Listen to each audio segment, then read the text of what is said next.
ईश्वराचे खरोखरच आभार मानतो की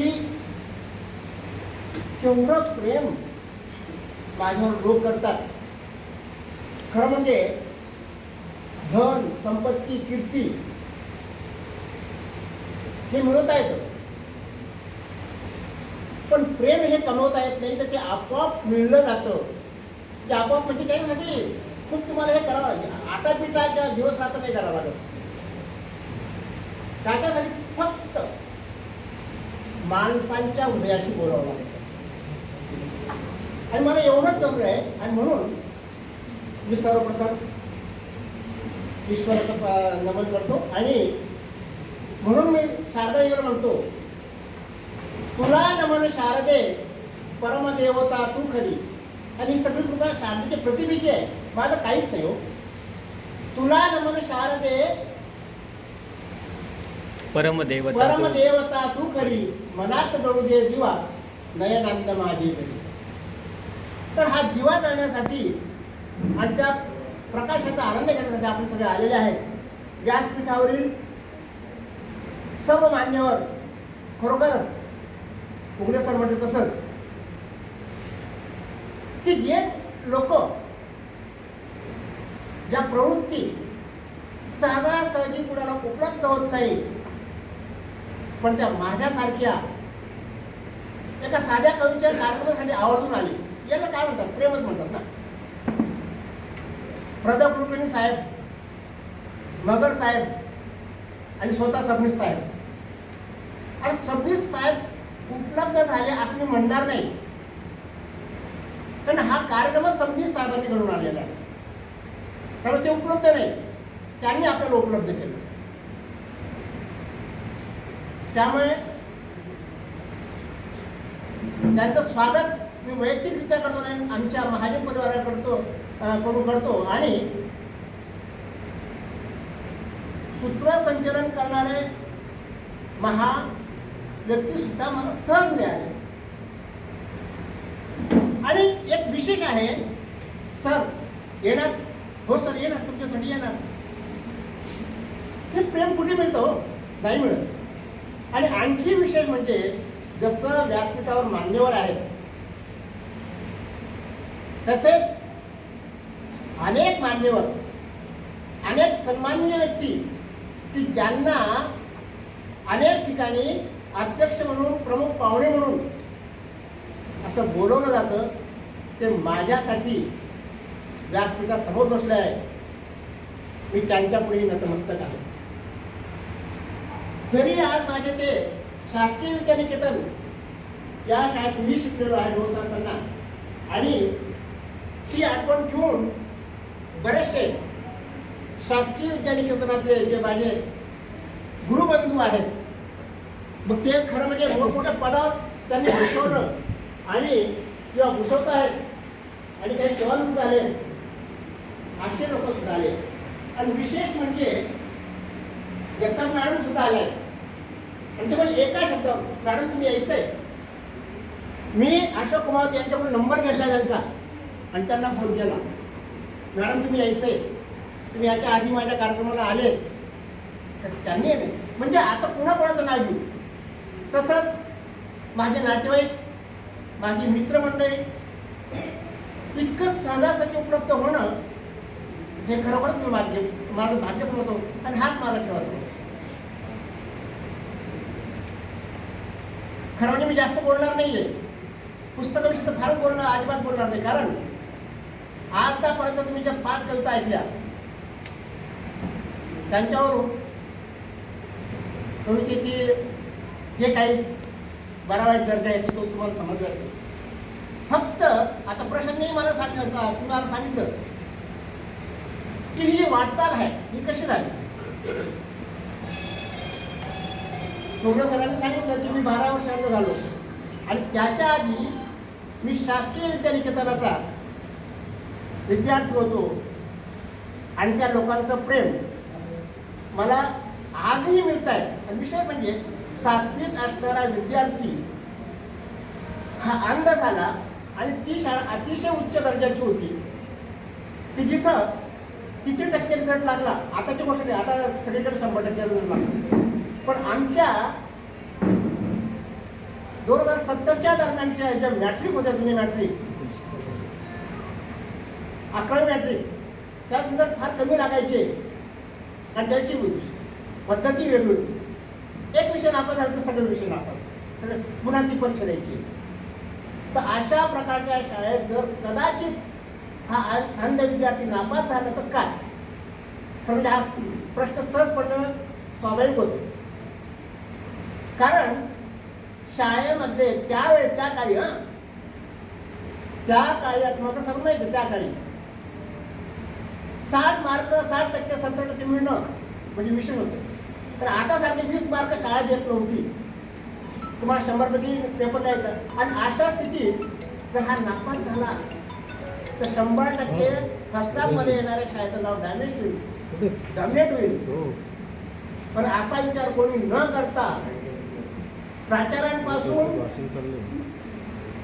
शिक्षकांपासून, माझ्या वरिष्ठ गुरुबंधूंपासून तर माझ्या कनिष्ठ, म्हणजे माझ्यापेक्षा लहान, कनिष्ठ म्हणणार नाही त्यांनी, माझ्यापेक्षा लहान गुरुबंधूंपासून सगळ्यांनी मला प्रेम दिलं. आणि त्यांना माहीत होतं, सगळ्यांना माहीत होतं की हा मुलगा जर घरी गेला तर अक्षरशः काही महिन्यात तो मरेल. कारण त्यांना माहीत होती की अत्यंत कमालीचं दारिद्र्य हे माझ्या पाठीला पुरलेलं होतं. त्या दारिद्र्याचं वर्णन कुठल्या चित्रपटात किंवा कुठल्या कादंबरीत होणार नाही आणि मी करणार नाही. अशा प्रकारचं दारिद्र्य, त्याच्यात आलेलं अंधत्व. पण तरी सुद्धा त्यावेळेस, त्याच्या आधी मी 1-2 कविता केली होती, डोळस, सांगितलं असताना वगैरे. तर परंतु या कवितेच्या सुरुवातीने मला हे सांगितलं, त्यावेळेस मला ते 4 ओळी सुचल्या. जीवनात आला अंधार पण सोडणार नाही निर्धार. कविता देखील मला आधार आणि प्रेरणाचा साक्षात्कार. तर खरोखर आज तागायत आता काही दिवसातच माझा 17वा वाढदिवस येतोय. आज तागायतच्या कवितांनी मला साथ दिली. अंधत्व किंवा ह्या वयात सुद्धा माझे हालचाल नसल्यामुळे होणारे व्याधी, यांच्यावर मात करण्यासाठी आपल्यासारख्या प्रिय व्यक्तींनी तर मला मदत केली, पण त्यामागे प्रेरणा आणि दुवा हा कवितेचा होता. ज्योती कलश, दृष्टीपल्याण, चैतन्य चक्षु, त्याचप्रमाणे दूरदृष्टी आणि प्रतिभेचे नंदनवन हे माझे कविता संग्रह आधी प्रकाशित झाले होते. त्याचप्रमाणे पान हिरवे या मराचे हा गझल संग्रह आणि काळोखातली प्रकाशवाट हे आत्मचरित्र अशा 7 पुस्तकं आधी प्रकाशित झाले आहेत. आणि मला 8वं हे पुस्तक किंवा 6वा काव्यसंग्रह लिहावा असा वाटला. त्याचं कारण एक असं आहे, निसर्ग कविता आहेत, प्रेम कविता आहेत, भक्तिगीतं आहेत, देशभक्तीपर गीतं आहेत. पण मला असं वाटलं की हे वय आणि हे तो मिळलेल्या प्रतिभेचा ठेवाय हा जर परिपक्व करायचा असेल तर तू लेपचंदनाचा झाला पाहिजे. कारण ज्यावेळेस माणूस खूप विचार करतो त्यावेळेस एकच करतो, तो स्वतःचं दुःख विसरतो आणि जगाचं दुःख त्याला सतावतो, त्याला गप्प बसून येत नाही. ते दुःख कमी करण्यासाठी तो धडपडतो. आणि तुम्ही आतापर्यंत ज्या काही 5 कविता ऐकल्या त्यातून मला वाटतं तुम्हाला प्रत्यंतर आला असेल की प्रत्येक कविता की मला स्वतःला सकारात्मक विचार करण्यासाठी प्रवृत्त केलं त्या कवितेने आणि जगालाही सकारात्मक विचार करण्यासाठी प्रवृत्त केलं. आणि त्या प्रेरणेतून मला हा काव्यसंग्रह काढावासा वाटला. आणि म्हणून खरंच मला नवं वाटतं की माझ्या नाशिक कवीचं या नाशिक कवी संस्थेचं आणि पूर्णच नाशिकमधील कवींचं इतकं भरभरून प्रेम मिळालं मला. मी जेव्हा 2014 साली अधीक्षक पदावरून सेवानिवृत्त झालो तेव्हा मी परत नाशिकला, कारण पुण्याला मी सेवानिवृत्त झालो सिंधुदुर्ग जिल्ह्यात. तर थोडक्यात मला सुरुवातीला वाटलं की आता काय करू, नोकरी उत्पन्न झालं आता काय. परंतु ही कवितेची शिदोरी मला वेगवेगळ्या मंडळांपर्यंत नेलं. त्याच्यात नाशिक कवी मंडळ होतं, काव्यमंच मंडळ होतं, कविकट्टा मंडळ होतं, त्यावेळेस किशोर पाटलांचं संवाद मंडळ होतं आणि वाटपाड्याचं एक काव्य मंडळ होतं. त्या 5ही काव्य मंडळांना मला बोलवलं जायचं. मला वाटतं सोनवणे सर आलेत ना, अरुण सोनवणे सर. तर हे त्या गोष्टीला साक्षीदार आहेत. सगळीकडे मी जायचो, माझी पत्नी, कधी कधी माझा मुलगा हे मला तिथं न्यायचे आणि प्रत्येक महिन्यामध्ये 5 कार्यक्रम व्हायचेच 5ही मंडळाचे. मी सगळीकडे जायचो. आणि विशेष म्हणजे मला सांगायचं आहे की ह्या लोकांनी एवढं मला प्रतिक, आणि खरंच सांगतो कुठेही माझं अंधत्व भासू दिलं नाही. आपलं पोते सर होतं माहिती तुम्हाला, भीमराव पोते. हां, ते हे सोनवणे सर हे तर माझ्या आजूबाजूला राहायचे. प्रत्येक पायरी सांगितली सर, पायरी जरी मी होती बरोबर तरी पायरी सर. तिकडे सगळा सन्मान. अरे मी इथं माझ्या अंध बांधवाने सांगतो की तुम्ही जगावर रुसू नका आणि देवावर तर अजिबात रुसू नका. कारण हे जग आपल्याला प्रेम करणार आहे. तुम्हाला फक्त ते प्रेम कळलं पाहिजे आणि त्यांच्याकडून प्रेम कसं मिळवायचं, ते भिकाऱ्यासारखं नाही मिळवायचं, ते मित्रासारखं मागायचं, ते भावासारखं मागायचं, ते मिळतं. आणि अशा प्रकारे हा जो मी अगदी थोडक्यात बोलतो, मला बगर साहेबांचं भाषण ऐकायचं आहे आणि विशेष म्हणजे प्रदा कुलकर्णी सरांचं मी पहिल्यांदाच भाषण ऐकणार आहे. एवढा मोठी होती, त्यामुळे मी अगदी आटोपते घेतोय आता. तर अशा प्रकारे हा जो मी लेखचंदनाचा हा जो काव्यसंग्रह आहे याच्याविषयी मला सांगावं असं वाटलं. आता मी फक्त एकच कविता सादर करणार आहे, कारण झाल्या 5 कविता सादर झालेल्या आहेत. तर कवितेचं नाव आहे प्रेम कर. सगळ्या सकारात्मक कविता ह्या काव्यसंग्रहामध्ये भक्तिगीत असो किंवा अष्टाक्षरी पण आहे. मला वाटतं पहिले अष्टाक्षरीचं आहे. सगळ्या प्रकारच्या कविता आहेत. आणि सरांनी सांगितल्याप्रमाणे ठोंबरे सरांनी सांगितल्याप्रमाणे अभंगापासून तर लावणीपर्यंत गौरवणी सगळ्या उत्तरांचा मी अभ्यास केला आहे, करण्याचा प्रयत्न केला आहे. तर मी आता कविता सादर करतोय. रान करते हे सुगंधी, त्या फुलावर प्रेम कर. देवप्रिया उत्तर. रान करते जे सुगंधी, त्या फुलावर प्रेम कर.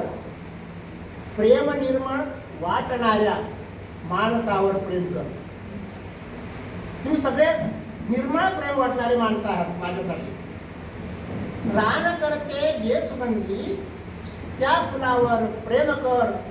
प्रेम निर्मळ वाटणाऱ्या माणसावर प्रेम कर. बालरवी पूर्वेसे येता, दिव्य ऊर्जा लाभते. बालरवी पूर्वेसे येता, दिव्य ऊर्जा लाभते. कोवळ्या किरणात त्याच्या विश्व सारे जागते. हे जागणारी किरण पाहिजे, झोपवणारी नाही, जागणारी किरण पाहिजे. जगाला जागवा, ते वेगवेगळ्या प्रकारे जागवा. खरोखर काही लोक वेगळ्या झोपेत येतात, त्यांना प्रेम दिसलंच नाही. कोवळ्या किरणात त्याच्या विश्व साऱ्या जागते. देह मी तेजाळणाऱ्या भास्करावर प्रेम कर.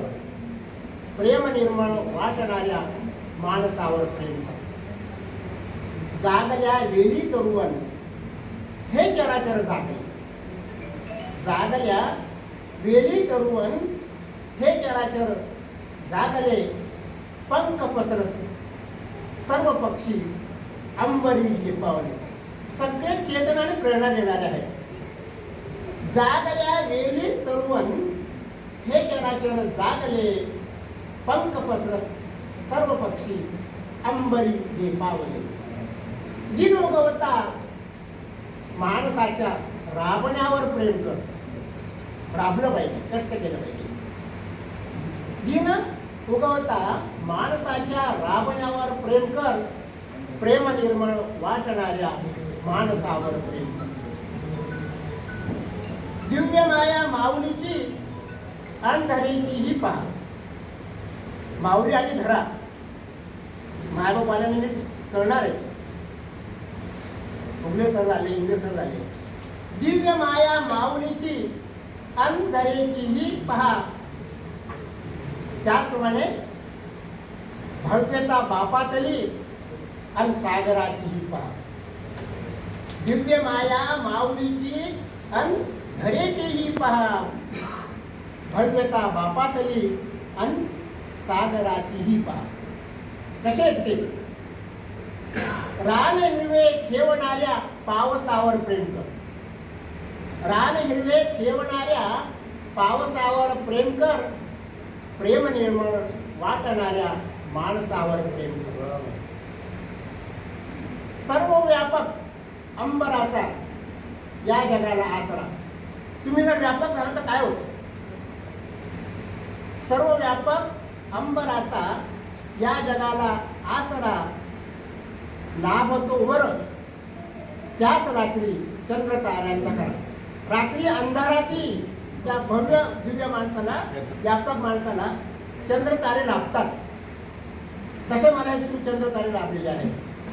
सर्व व्यापक अंबराचा या जगाला आसरा लाभतो वर, त्याच रात्री चंद्र ताऱ्यांचा खरा. प्रेम शांती पेरणाऱ्या, प्रेम शांती पेरणाऱ्या चांदण्यावर प्रेम कर, प्रेम निर्मळ वाटणाऱ्या माणसावर प्रेम कर. रान करते ये सुगंधी त्या फुलावर प्रेम कर, प्रेम निर्मळ वाटणाऱ्या माणसावर प्रेम कर, माणसावर प्रेम कर.